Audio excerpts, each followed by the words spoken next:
r/NoSleep. Posted by u/10minute horror. My family bought a repossessed cottage from the bank. I wish we hadn't. We'd always wanted a cottage. Somewhere to escape. Away from the city and noise. Even before the kids, it was always a shared goal for Molly and I. Then, our children, Sophie, Bree and Devin, came along, and more realistic dreams took over. But we still saved and fantasized, and through the years, found ourselves with a sizable enough chunk of a deposit. We weren't retired yet, and the kids were still in their teens, but we started looking anyway. When the Riven property came on the market, we could almost touch our retirement project. It was a gorgeous property with rich land. About 8 acres of woods. And housed a large, pre-century cottage with 4 bedrooms, 2 bathrooms, and a basement. It was an absolute fixer-upper. But a manageable one, and the online pictures of the interior had Molly so excited.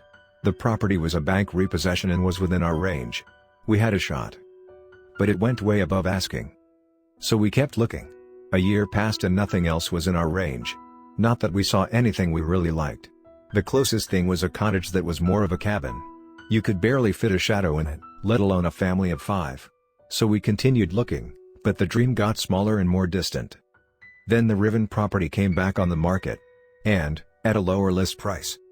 We quickly made an offer slightly above asking, and 2 hours later we were driving to the bank to sign the papers. I've never seen the light in Molly's eyes so bright. I remember the 2 of us driving there. What a perfect day.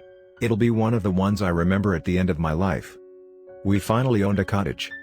A week later, we picked up the keys. It was the beginning of March break, and the kids didn't have any trips planned this year, so we decided to go up for the full 9 days. I'd have to come back into the city during the week for scattered work shifts, but would be able to spend most of my time at the cottage. The first weekend we spent cleaning the place. The kids all got to pick their rooms, and no one was overly upset about them. I started fixing up the furnace on Monday while the girls and Devin hit the lake. This is what I imagined. Working on the cottage while everyone went off and had fun. I'm not even being sarcastic. That's what I'd wanted. I was looking for something to work on and perfect. It'd never be finished, of course. But that meant I'd always have purpose. Outside of my family, obviously. And this furnace needed purpose. It kept shutting down at night. I had to work Tuesday to Friday night, so I drove back to the city and left them. Molly had her car and they were stocked up for food, with a list of things to fix they probably wouldn't get to. Which was fine, they were mostly tweaks I wanted to handle anyway. I just wanted them to have fun. We finally owned a cottage. The week dragged on. I felt like Friday was never coming. I talked to Molly every night, and she joked the Renos were almost done. But she also mentioned, on Wednesday, that Devin seemed off. Devin was our youngest, at 14. He'd been coming up a little soft, 2 older sisters pushing him around and all. He had a stutter from an early age, which I'd helped him get rid of, but the anxiety it came with, remained in him. I'd also been trying to get him to stick up for himself more. I figured puberty would help with that, but it was taking its sweet-ass fucking time to arrive. Molly said, since Tuesday, Devin hadn't ventured out very far from the cottage. And he hadn't been sleeping well either. He seemed overly anxious and nervous. I asked if Soph and Bree had been at him, but Molly said they'd been great, and trying to coerce him to the lake. But he just wanted to stay in his room. I'd talk with Devin this weekend. Spend more time with him. Work had always pulled me away, but now I had time to get close to my son. Help mold him into a more assertive and strong-willed young man. Then the world ground to a halt. It was 2 a.m. on Friday morning, and I woke up to Devin standing over me, shaking my arm. What the hell was he doing here? Why wasn't he at the cottage? I felt the area on my arm where he grabbed me. It was damp and crusty. I looked at it and saw brown and red. Dirt. And blood. Then I realized Devin's hands and forearms were covered in both. He had tears in his eyes and smears on his cheeks from rubbing his face. Oh no! What happened? What did he do? I shot up out of bed, and kept asking, yelling, if they were okay. Molly and the girls. But Devin kept saying no, it wasn't me. I didn't do it. It wasn't me. I couldn't get anything more out of him. He couldn't say anything else. I could tell he either had a concussion or was in shock. I wasn't getting anything out of him, and he had that moon-faced look retired boxers have. I grabbed my cell and called Molly. No answer. Then Sophie. No answer. Bree. No answer. I tried Molly again. But nothing. I quickly got dressed and continued trying to get Devin to talk. but his stutter had returned in full force. He couldn't even say the simple phrases he'd been repeating minutes earlier. We got in my truck and hauled ass through the city to the highway. Devin had stopped trying to speak, and I'd given up on asking. There was no way to rush it with him, and it'd get worse if I tried. He was now just trembling, and breathing quickly and heavily, staring at the blood and dirt on his hands like they were foreign to him. We drove the first half hour in silence other than his teeth chattering. I tried to put together the few puzzle pieces I had of what was going on. And it was a terrible-looking image. Clearly, at the very minimum, one of the 3 girls had been badly injured at the cottage. That appeared to be the best-case scenario. I tried Molly's cell again. That was over a dozen times now. Still no answer. Devin's breathing was easing, and I couldn't hear the stuttering impeding it any longer. Just as I thought to try to get him to speak again. He did. My blood ran cold. Every hair on my body stood straight up. I didn't believe it. But I could tell when my son was lying. And he wasn't. His story started on Monday night, when I left to go back to the city. He confessed he'd been smoking weed recently, buying some from a kid at school, and brought it to the cottage. At night, after everyone was asleep, Devin had been sneaking out, walking down to the water, and smoking. He apologized and said it helped with his anxiety. I really didn't care. I wanted to know about his mother and sisters. He continued on. While out the first night, he walked down to the lake to sit on a large, flat rock his sisters had been tanning on like a couple of lizards during the day. As Devin was lighting up, something caught his eye, far down the stretch of beach. It was too dark to tell what the something was, but he thought it was a bear at first. Or maybe a deer? He got up to make his way back to the cottage, but saw that the figure was closer now. And it was more in the shape of a human, walking upright, but too dark to tell details. Something got into Devin's bones from the sight of it and he turned and sprinted back to the cottage. He snuck back in and hid in his room until his sisters woke up the next morning. When he woke up, he started to doubt what he'd seen. Explained it off as a bad high from the weed. It had been dark. And it always looks like things are happening in the dark. When they all went down to the beach that morning, Devin checked for footprints in the sand where he saw whatever he saw the night before. But there weren't any. He doubted what he saw even further. The second night, Devin decided not to go to the water, but went walking through the woods instead. There was a clearing not far from the cottage he'd wanted to turn into his own personal fire pit and hang out. But on the walk there, he heard twigs cracking. He looked around, but couldn't see anything. He continued on to the clearing, where he began to smoke. But the twigs kept snapping. Devin spun, looking for shadows in the woods. But saw nothing. Then, he heard twigs behind him. Again. He spun, this time catching them. But they weren't breaking. They were falling. Devin looked up. And saw a figure floating amongst the trees. It was a woman. He didn't see her at first, because she was covered in what looked like layers of black robes that had been frayed away. But his eyes adjusted, and he saw her face, pale as eggshell, framed by long, dark hair with streaks of gray. She didn't have eyes. But Devin could tell, the woman was staring at him. Devin couldn't move. He said he was too afraid. Then the woman started floating down through the branches. Devin found his legs, and took off. He ran back to the cottage and hid under the sheets until the morning. When he woke up, he didn't want to leave his room. He was too afraid to venture out. He told Molly he wasn't feeling well, and was gonna stay in bed all day.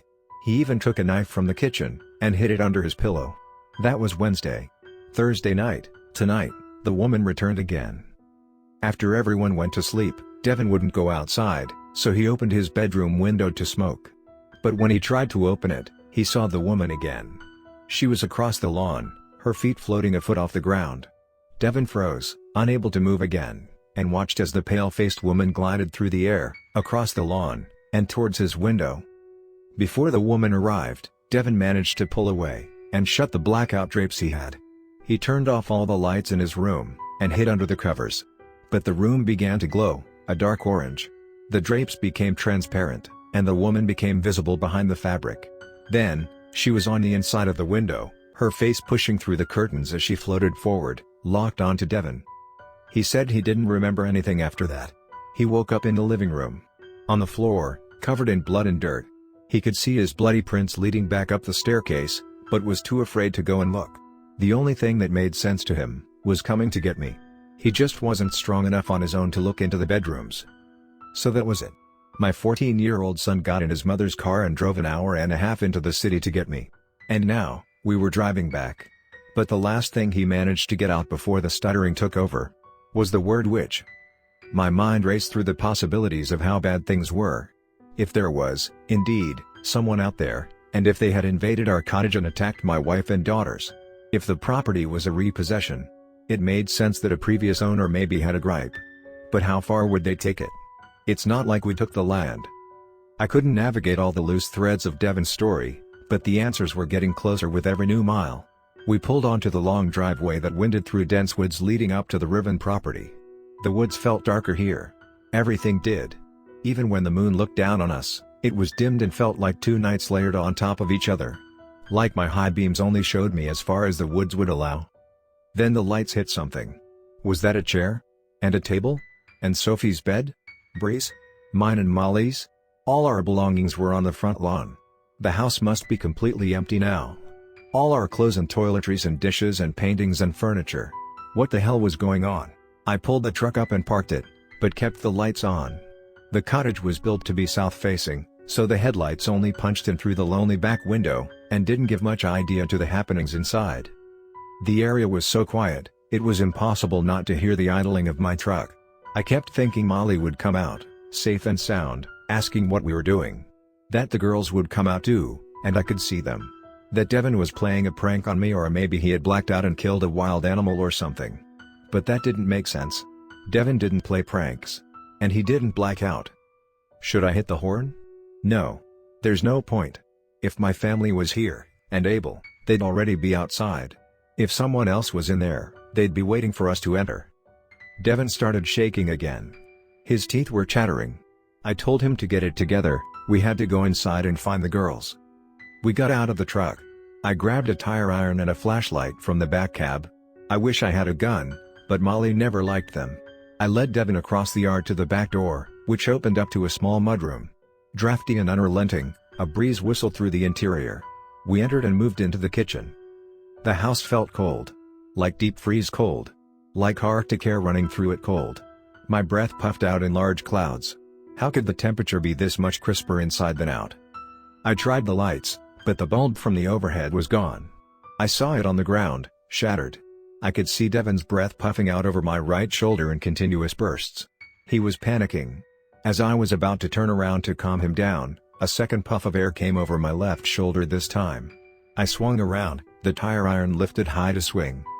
Devin screamed and cowered in fear. But he was the only one there. Whatever caused that breath over my left shoulder was gone. I apologized and calmed Devin down. Then led him through the empty kitchen, and into the living room. It was almost completely empty. Almost. In the middle of the room, there was dirt and blood smeared on the hardwood. That must be where Devin had woken up. But stuck in the mess, was a photograph. I inspected it, and saw a happy family of 6, 2 parents and 4 kids. They were standing in front of the cottage, surrounded by moving boxes. At the bottom, written in ink, was the date. It was from a year ago. I checked back on Devin. His teeth were chattering and his hands were shaking. Maybe he should wait in the truck. No. Keep him close. He needs his father.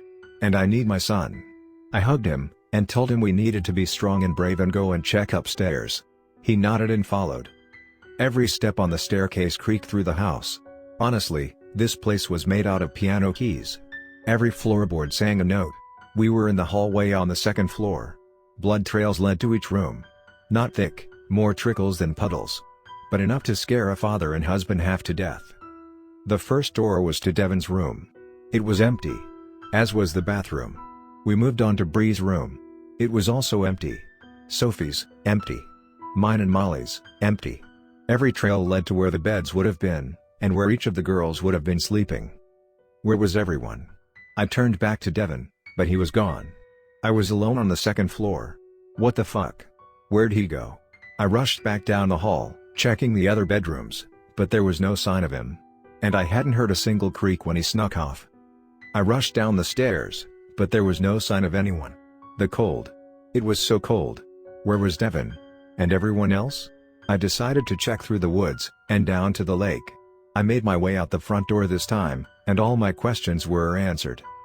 A shovel stuck up, out of the earth beside a huge mound of dirt. 3 sets of dragged heels led through the mud to a large, open hole. Or, grave may be a better word. I looked down into the burial pit, and saw Molly and the girls at the bottom, ankles and wrists bound. They each had stab wounds around their kidneys. They'd been bled out. The longer I stared down, the more I realized they weren't alone. My family was laying on top of 5, almost entirely decomposed bodies. What looked like 1 parent and 4 kids. I turned to throw up, but my throat closed and I clammed up when I did.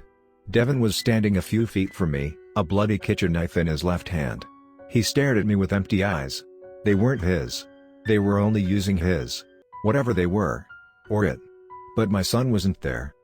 I gripped the tire iron, ready for Devin to take a run at me with the knife. But he didn't. He leveled the blade to his kidney and drove it into the hilt. He spasmed briefly, and his body dropped.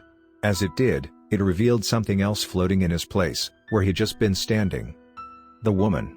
She floated, staring at me from where my son's eyes just were. She glided towards me. I couldn't move. It was like my feet had grown roots deep in the ground.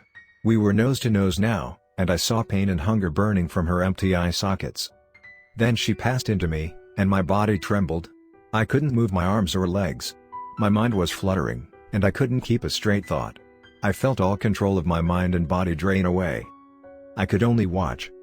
And I did. I watched as my body dragged my son to the edge and dropped him in the ditch with the rest of my family. Mixed with the previous one. I watched as my hands moved up and down, refilling the grave with dirt. I finished by dawn. The next thing I knew, I was driving into the city, with 2 jerry cans of gasoline and a box matches. I didn't know what we were doing, or where we were going, until we pulled into the parking lot of the bank I purchased the land from.